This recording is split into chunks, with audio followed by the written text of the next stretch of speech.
What's up, ladies and gentlemen? It is your boy PK from Survivor SA Season 6, bringing you the very first rendition of the Survivor SA wrap up. Let's go.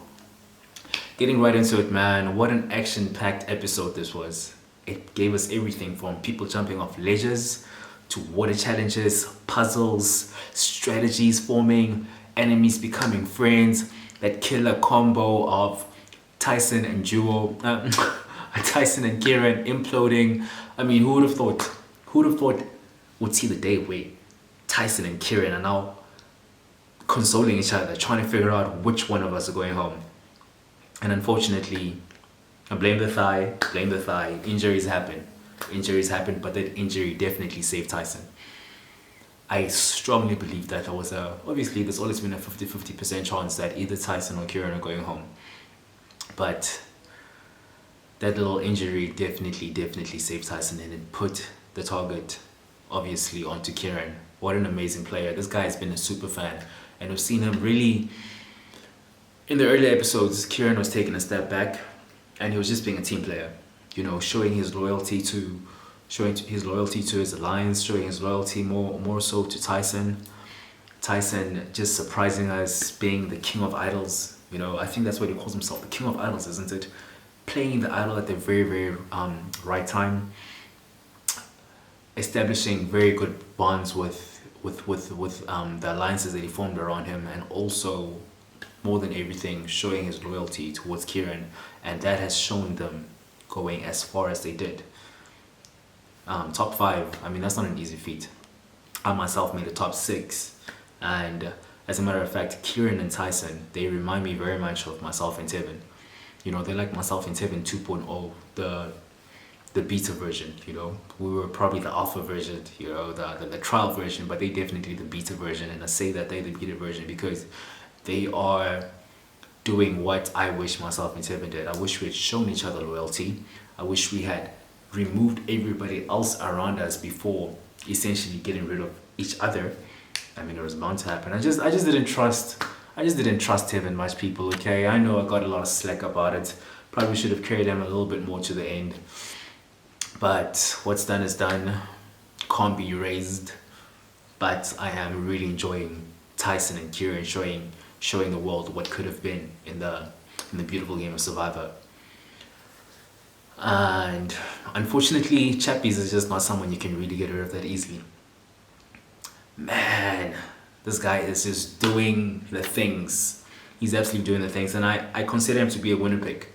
So talking strategy, I think the best thing that Anela and Nicole can do right now is just to realize that Chappies is not someone that they have a fighting chance against with in the last tribal. It seems like the jury is favoring Chappies. I even saw Warda smiling a little bit there as Chappies was talking, and she didn't have that hatred element. She didn't have that thing where she just seemed disappointed or she didn't want this man to win. You could see that respect is forming every time Chappies arrives with that immunity necklace around his neck. You can see the jury is surprised, and it went from disappointment to acceptance to now respect.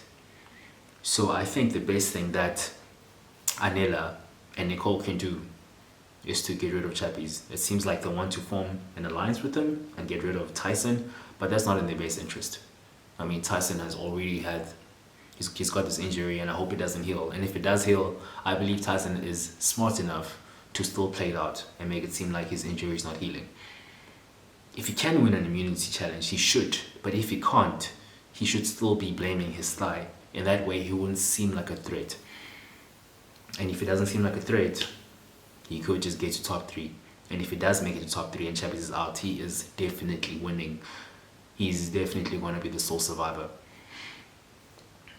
And if that doesn't happen, Chappies is taking this. I mean, Chappies has been my favorite from the very beginning.